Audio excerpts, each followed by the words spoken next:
Hi dears, എല്ലാവർക്കും വീട്ടമ്മ ക്രിയേഷൻസിന്റെ പുതിയൊരു വീഡിയോയിലേക്ക് സ്വാഗതം കേട്ടാ. സ്കൂളൊക്കെ അവധിയായപ്പോൾ എനിക്കും കിട്ടിയിട്ടാ കുറച്ച് ദിവസം അവധി. അതുകൊണ്ട് തന്നെ ഹെയർ കെയർ ഒക്കെ ഒന്ന് ചെയ്യാമെന്ന് വിചാരിച്ചു. ഞാൻ ഏറ്റവും ആദ്യം യൂട്യൂബ് ചാനൽ തുടങ്ങിയത് തന്നെ ബ്യൂട്ടി ടിപ്സും അതുപോലെ ഹെയർ കെയർ വീഡിയോസ് ഒക്കെ ചെയ്യാൻ വേണ്ടിയിട്ടായിരുന്നു കേട്ടോ. പതുക്കെ അതങ്ങ് ഇല്ലാതായി. അതില്ലാതായപ്പോൾ അതിന്റെ കൂടെ എൻ്റെ മുടി അങ്ങ് പോയി കിട്ടി. ഹെയർ കെയർ ചെയ്യുന്നതിന്റെ ഇടയിലാണ് കേട്ടോ കുഞ്ഞാറ്റ വന്നിട്ട് കുറെ ഹെയർ ബാൻഡുകളൊക്കെ കാണിച്ചു തന്നത്. ഇനി അവൾക്ക് വാങ്ങിച്ചു കൊടുക്കാനാണ് അവൾ പറയുന്നത്. ഞാനങ്ങനെ വിട്ടുകൊടുക്കാൻ തയ്യാറല്ല കേട്ടോ. ഞാൻ ഫ്രീ ആയിട്ട് ഇരിക്കുന്ന ദിവസങ്ങളിൽ വീട്ടിലിരുന്ന് തന്നെ ഹെയർ കെയറും കാര്യങ്ങളൊക്കെ ചെയ്യാറുണ്ട്.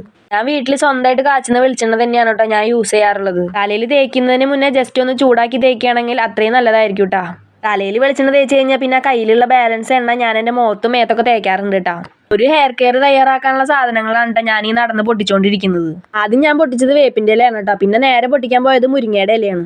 അതൊക്കെ പൊട്ടിച്ച് നമ്മൾ സേഫായിട്ട് ഉമ്മാർത്ത് കൊണ്ടുവന്ന് വെച്ചിട്ടുണ്ട്. ചെമ്പരത്തി സ്വന്തം ആവശ്യത്തിന് പൊട്ടിക്കാലോ എന്ന് കരുതിയിട്ട് ഇത് കൊണ്ടുവന്ന് കുത്തി വെച്ചത്. ഇതിങ്ങനെ കൊടിമരം പോലെ പോകുക എന്നല്ലാണ്ട് ഇതുവരെ ഒരു പൂ പോലും ഉണ്ടായിട്ടില്ല. തണുപ്പായതുകൊണ്ട് തന്നെ പിള്ളേരൊക്കെ പായ വിരിച്ചിരുന്ന് കളിക്കാണ് കേട്ടോ. ചെമ്പരത്തിപ്പൂ കിട്ടാത്തതുകൊണ്ട് ഞാൻ അപ്പുറത്ത് പാപ്പൻ്റെ വീട്ടിൽ പോയിട്ട് വാടി നിന്നിരുന്ന ഒരു ചെമ്പരത്തിപ്പൂ വെച്ചിട്ട് അഡ്ജസ്റ്റ് ചെയ്തു കേട്ടാ. അപ്പോൾ ഇലകളും പൂവുകളൊക്കെ റെഡി ആയിട്ടുണ്ട്. ഇനി അടുത്ത് വേണ്ടത് നമുക്ക് ചായപ്പൊടി ഇട്ട് തിളപ്പിച്ച വെള്ളമാണ് കേട്ടോ.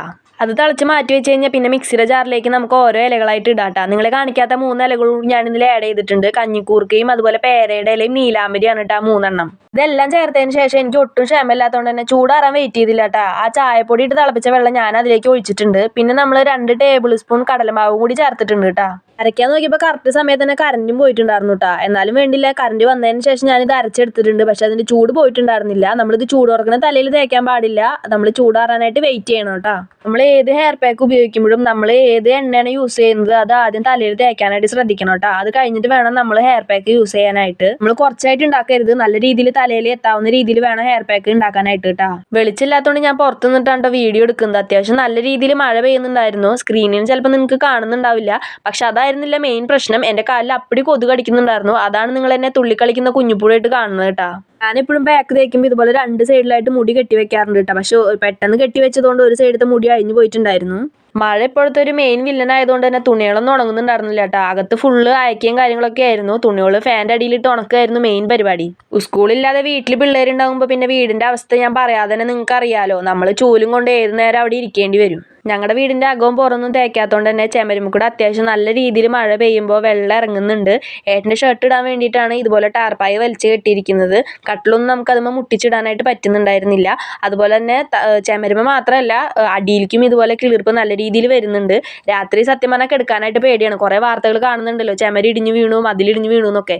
ഇതെപ്പോഴും ഇടിഞ്ഞു വീഴുമെന്ന് ദൈവത്തിന് മാത്രമേ അറിയുള്ളൂ. എന്നാലും ഉണ്ടാവില്ല എന്ന് വിചാരിക്കുന്നു. വലിയ കുഴപ്പമില്ലാതെ തട്ടിമുട്ടി പോകണു. അത് കഴിഞ്ഞപ്പോഴാണ് കുഞ്ഞാറ്റയ്ക്ക് മരുന്ന് കൊടുക്കേണ്ട സമയമായത് ഓർത്തത് കേട്ടോ. വേഗം തന്നെ പോയി മരുന്ന് എടുത്ത് കൊടുത്തു. അവൾക്കാണെങ്കിൽ ഒട്ടും ഇഷ്ടമല്ലത് കുടിക്കാൻ. എങ്ങനെയൊക്കെയോ പാവം അത് കടിച്ചു പിടിച്ച് അങ്ങോട്ട് ഇറക്കി.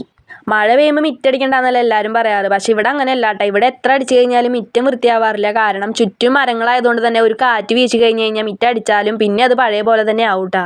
തണവായതുകൊണ്ട് തന്നെ പിള്ളേർക്ക് തണുത്ത വെള്ളത്തിൽ കുളിക്കാൻ പറ്റില്ലല്ലോ. അവർക്ക് ചെറിയ രീതിയിൽ കഫക്കെട്ടും കാര്യങ്ങളൊക്കെ ഉണ്ടായിരുന്നുകൊണ്ട് തന്നെ ചൂടുവെള്ളത്തിൽ കുളിപ്പിക്കാമെന്ന് വിചാരിച്ചു. അങ്ങനെ നമ്മൾ അടുപ്പുമ്പോൾ ചൂടുവെള്ളമൊക്കെ വെച്ച് കുളിപ്പിച്ച് കുട്ടപ്പനാക്കി എടുത്തിട്ടുണ്ട് 2 ആളേനെയും.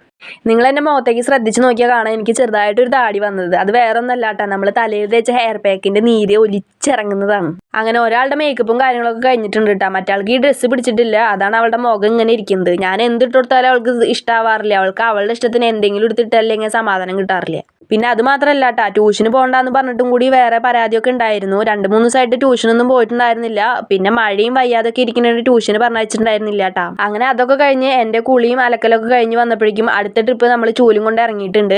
ഇത് തന്നെയാണ് ഇവിടുത്തെ മെയിൻ പരിപാടി. ഇവിടുത്തെ മാത്രമായിരിക്കില്ല, എല്ലാ വീട്ടിലും ഇത് തന്നെയായിരിക്കും അവസ്ഥ. ഏത് നേരം നമ്മൾ അടിച്ചു വാരിക്കൊണ്ടിരിക്കേണ്ടി വരും. മഴയൊക്കെ ഒന്ന് മാറിയപ്പോൾ കുറച്ച് നേരം ഒന്ന് കോഴിനെ അയച്ചിടാന്ന് വിചാരിച്ചു കേട്ടോ. പക്ഷേ ഇറക്കിയത് ഞാൻ പെട്ടുപോയി. ഇവറ്റോളെ കയറ്റാനായിട്ട് വളരെയധികം കഷ്ടപ്പെട്ടു ഞാൻ.